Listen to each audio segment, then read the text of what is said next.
Tak holky, tak jak se cítíte po dnešním vystoupení? Zajímavě. Dopadlo to docela skvěle, víc než jsme čekali. A jsme rádi, že jsme tohle mohli vyzkoušet hlavně já svým prvním rokem. A to je asi tak všechno za mě, no. Nevím, co řekneš víc. Já nemám co dát, řekla všechno. A tak nám řekněte, co jste tam tancovali a kolik čísel jste měli a který z nich jste vymysleli vy. Povězte nám o tom, co jste dneska tancovali. Tak my jsme tancovali jako skupinový 2 tance, z jednoho vlastně prvního poletí a pak z druhého. První bylo Shish a pak Drip a Asmary Jewelry. Bylo Volka Principia. A jak probíhalo Volka Principia trénování, bylo to náročné, začali jsme přibližně někde na začátku ledna? Někdy asi února. Asi mezi únoru a pak jsme si dali, nevím, jsme kousek a pak jsme si dali asi tak měsíční odklad, protože jsme neměli co vymyslet, nic nás nenapadalo a postupem času jsme to potom dokončili a teď jsme měli tu příležitost, měli jsme tu příležitost to vystoupit naživo A taky zaspívat. a zaspívat, což bylo velké rozhodnutí, ale zřejmě tomu si myslím, že to vypadlo i dobře, líp než jsme čekali. Koho to napadlo z vás, že budete i zpívat do mikrofonu? Napadlo nás to obě. A pak jsme s ním souhlasili, prostě. Takže jsme se prostě domluvili, že budeme i zpívat to. A trénovali jste zpěv předtím? Ano. Ano. Jednou jsme trénovali tanec, pak někdy jsme trénovali jenom zpěv a někdy jsme to trénovali oboje dohromady. A mohli jste trénovat i s mikrofonem, nebo to bylo Jsme to poprvé? zpívali jenom tak mezi sebou. Takže dneska to bylo poprvé do mikrofonu na ostro. Ano. Plus, co nás čeká ještě z Volka Pin Tokyo. Volka Pin Tokyo se objeví ještě na jednom vystoupení v srpnu roku 2006 a to bude o něco větší než tohle, kdy vlastně máme na plánu 5 písní plus Volka Pin Tokyo, dohromady 6. Ale bude to jenom vaše. Bude to jenom naše a plánujeme pozvat takhle asi rodinu zase, ale no asi jenom rodinu. Možná i nějaký kamarády. Super. A jak jste vymysleli kostýmy? Inspirovali jsme se podle Ruky a Asy, Aha. který to vlastně zpívají a Asa tam měla růžový a Ruka měla modrý, takže jsme si nějak podle toho sladili a tak to vzniklo. A když tancujete, tak jako vciťujete se do Asy a do Ruky, profilujete se jako oni dvě v tom tanci? Docela jo.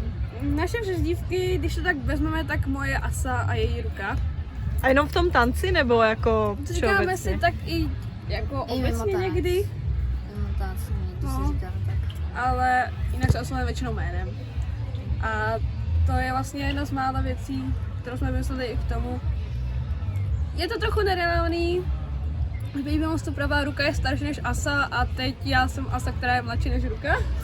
A přitom jsem v realitě starší než Marie. Pravá ruka, to je vtipný. Jo. Tak jo. A byli jste nervózní? Hodně.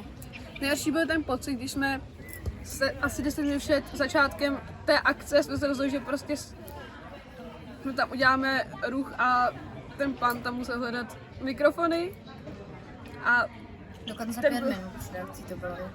jo, A co bylo za změnu? za změnu. No, oni to nemohli najít, ty mikrofony? Mohli, jenomže tam vlastně byl problém, že to nedokázali nikam zapojit, takže tam museli jít znova a musel trvá to to, dlouho. začali jsme nějak 16:10 se začalo už tancovat. Ale publikum to nepoznalo, protože to bylo plynulý. Tak se nám to moc líbilo. Takže A- se to povedlo. A co se vám tancovalo nejlíp dneska? Já si myslím, že vzhledem k mému outfitu bylo všechno asi špatný. To jde o to. Jako styl oblečení, tak mě vadil třeba boty, ty mě trochu utáhly, ale to nebyl takový problém, oblečení vlastně celkově. A pak v Volga Pin Tokyo ten mikrofon, ten mě já jsem se bála, že mi spadne, protože mi to bylo jakýsi velký. No mě to tady na konci i spadlo. Ale nebylo to poznat. Nebyly poznat problémy. My to zvládli Snadné. profesionálně. No a co se vám teda nejlíp tančilo z těch 4 čísel? Asi za mě Luka Pincefio. Asi taky, anebo šiš. Protože to už umíme díl. A cítíte třeba větší sílu v těch vašich kostýmech, i když jsou nepohodlný třeba? Myslím na to Woke Up in Tokyo. Myslím si, že naše byly takový nejvíc jasnější, že většinou tam všichni měli černý nebo bílý. Takový ne moc barevný a my jsme tam jako takový měli jedno z mála prostě oblečení, které byly výrazný. Malí děti tam měli úplně barevný. To už bylo něco víc extra, ale k čemu jsem teďka chtěla asi vlastně říct dál, vyjádřit, je asi na srpen. Tohle dopadlo teda dobře z mé strany a to je asi všechno, co k tomu chci říct k dnešku a šla bych na srpen, na naše vystoupení.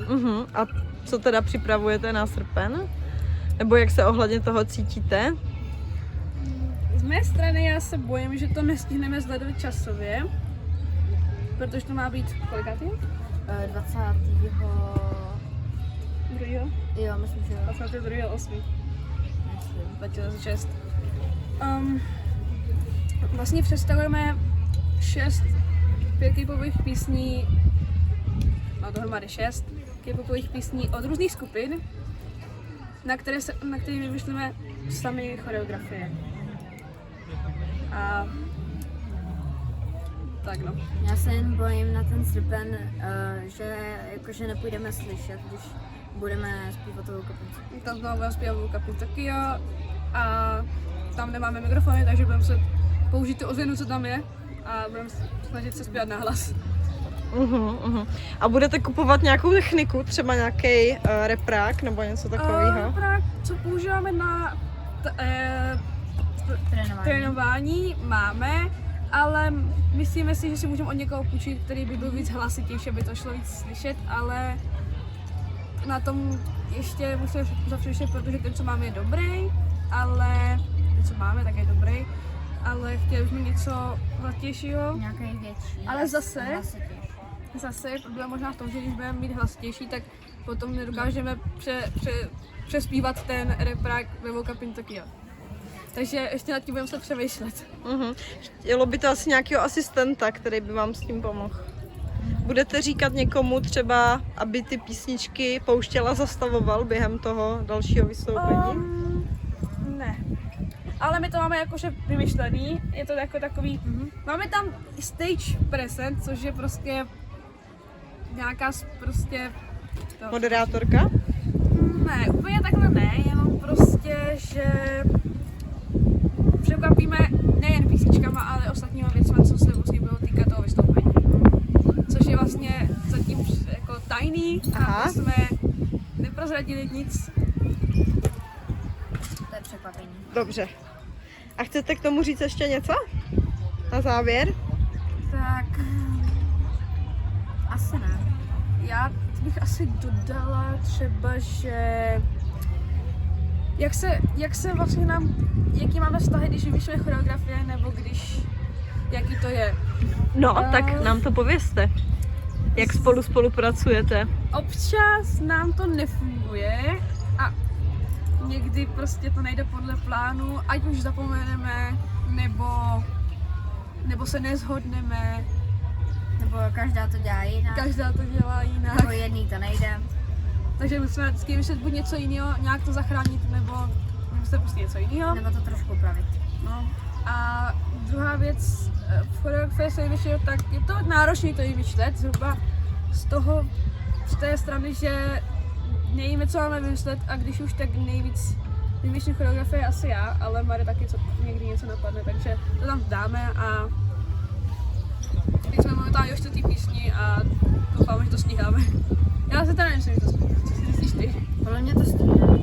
Takže k našim vztahům, jako máme se rádi, ale občas nám to nefunguje a jsme na sebe i naštvaní, protože prostě... Ty na mě, ne já na tebe.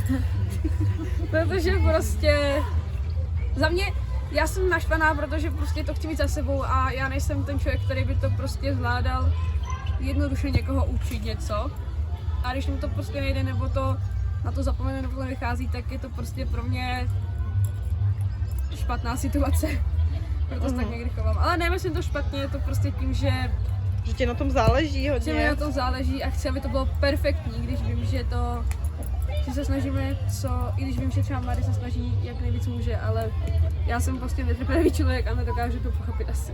Ale záleží mi na tom, aby to bylo prostě perfektní cokoliv. A daří se vám ho jako hodně potkávat a dělat si na to čas, na ty tréninky? Jako docela jo, trénujeme většinou ve úterý, středu a i v pátek někdy. A pokud jsme v Legions, tak i o víkendu. Protože na to máme asi jenom čas a prostě jsou to jen tady tyhle dny. A kde trénujete, v jakém prostoru? Záleží, jaký to jsou dny. Pokud to je v úterý a středu, tak trénujeme v parku, kde se bude odehrávat i to vystoupení, a pokud je to o víkendech, Tak většinou tam, kde můžeme. Takže tam, kde můžeme. Doma. Doma, no, většinou spíš na zahradě, třeba nějaké, kde je prostě velký plac. jsme Aha. taky v parku na tom místě, kde jsme Tak tam jsme to jo, když je třeba úterý a středa a někdo tam zabere naše vlastně jako plochu, stage, tak musíme jít někam jinam. Jednou jsme trénovali na poli, když tam nejvíc foukalo, Aha. a to bylo za ten nejhorší místo, kde jsme mohli trénovat. Takže na poli ne.